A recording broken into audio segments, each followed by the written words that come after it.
آج سے ٹھیک 104 سال قبل یعنی 15 اکتوبر 1917 کی صبح ایک سلیٹی رنگ کی فوجی گاڑی پیرس کی مرکزی جیل سے نکلی۔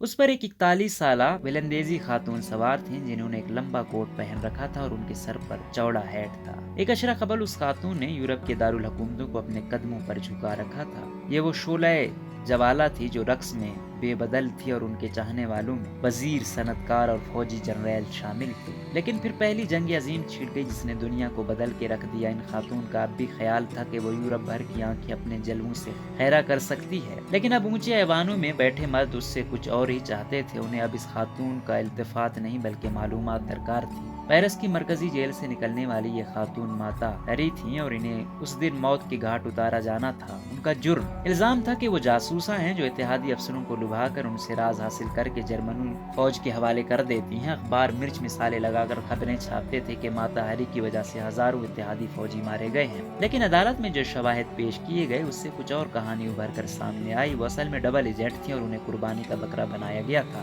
لگ بھگ 4 سال قبل فرانسیسی وزارت دفاع نے کچھ ایسی دستاویزات جاری کی تھیں جن سے دنیا کی تاریخ کی اس مشہور ترین جاسوسہ کے بارے میں نئے انکشافات ہوئے ہیں جو اس سے پہلے دنیا کی آنکھ سے اوجھل تھے۔ ان میں سن 1917 میں ماتا ہری سے ہونے والی پوچھ گچھ کی دستاویزات بھی شامل ہیں۔ ان میں کچھ کو نیدرلینڈز میں ماتا ہری کے آبائی شہر لیوارڈن کے فرائز میوزیم میں نمائش کے لیے رکھا گیا ہے۔ ان دستاویزات میں میڈرڈ میں جرمنی کے فوجی اتاشی کی جانب سے برلن کو بھیجا گیا وہ تار بھی شامل ہے جو ماتا ہری کی گرفتاری کا باعث بنا۔ مارگریٹ زیلے 1876 میں پیدا ہوئی تھی۔ کہا جاتا ہے کہ ان کا معروف نام ماتا ہری انڈونیشیائی زبان سے آیا جس کا مطلب ہے دن کی آنکھ یعنی سورج۔ کم عمری میں شادی اور پھر شادی سے چھٹکارا حاصل کرنے کے بعد انہوں نے پیرس میں بطور رقاصہ زبردست شہرت بٹوری۔ فرائز میوزیم کے منتظم ہانس گروئن ویگ کہتے ہیں گزشتہ صدی کی ابتدا میں یورپی دارالحکومتوں میں انہوں نے جو کچھ کیا اس کی وجہ سے جاسوسی کے بغیر بھی ماتا ہری کو آج یاد کیا جاتا ہے۔ انہوں نے بڑی حد تک سٹرپٹیز رقص ایجاد کیا۔ ہمارے پاس ان کی تصاویر اور اخباروں کے تراشے موجود ہیں۔ وہ اپنے زمانے کی سیلیبریٹی تھی۔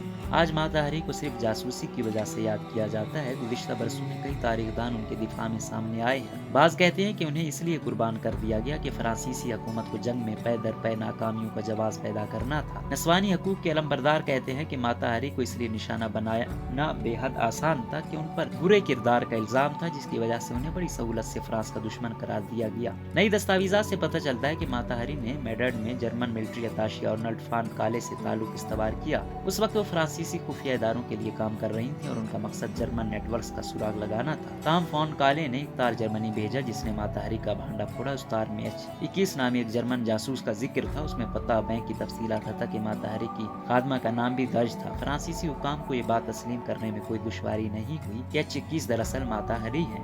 نمائش میں یہ تار بھی موجود ہے، بلکہ یوں کہنا چاہیے کہ اس تار کا سرکاری ترجمہ موجود ہے اور یہیں سے سارا معاملہ گڑبڑ ہوتا نظر آتا ہے۔ یہ تار کوڈ ورڈز میں تھا لیکن فرانسیسی بہت عرصہ پہلے جرمن کوڈ بھول چکے تھے۔ جرمنوں کو بھی یہ بات معلوم تھی کہ فرانسیسی ان کی خفیہ زبان جان گئے ہیں۔ دوسرے الفاظ میں جرمنوں نے جان بوجھ کر وہ تار بھیجا تاکہ فرانسیسی اپنی ہی جاسوسہ کو پکڑ کر موت کے گھاٹ اتار دیں۔ لیکن ایک اور نظریہ بھی ہے، ریکارڈ میں صرف ترجمہ کیوں ہے؟ اصل تار کہاں ہے؟ کیا یہ ممکن ہے کہ فرانسیسیوں نے خود ہی وہ تار گھاڑ لیا ہو تاکہ ماتا ہری کو پکڑا جا سکے اور یوں ایک خطرناک جاسوس کو پکڑ کر اپنی کامیابی کا ڈھنڈورا پیٹا جائے؟ چاہے یہ جرمنوں کا کام ہو یا فرانسیسیوں کا، دونوں صورتوں میں پھنسی ماتا ہری۔ دستاویزات میں ماتا ہری کا اعترافی بیان بھی شامل ہے۔ انہوں نے اپنے تفتیشکاروں کو بتایا کہ وہ واقعی جرمن جاسوسہ تھی، تاہم یہ کام انہوں نے صرف پیسہ حاصل کرنے کے لیے کیا اور ان کی ہمدردیاں اتحادی افواج کے ساتھ تھیں، تاہم ان کی بات پر یقین نہیں کیا گیا۔ انہیں پیرس کے مشرقی مضافات میں واقع شیتو دے وینسین لایا گیا جہاں 12 سپاہی بندوقیں لیے ان کے منتظر۔ بعض اطلاعات میں کہا گیا ہے کہ ماتا ہری نے آنکھوں پر پٹی بنوانے سے انکار کر دیا تھا۔ انہوں نے ایک ہاتھ ہلا کر اپنے وکیل کو خدا حافظ کہا۔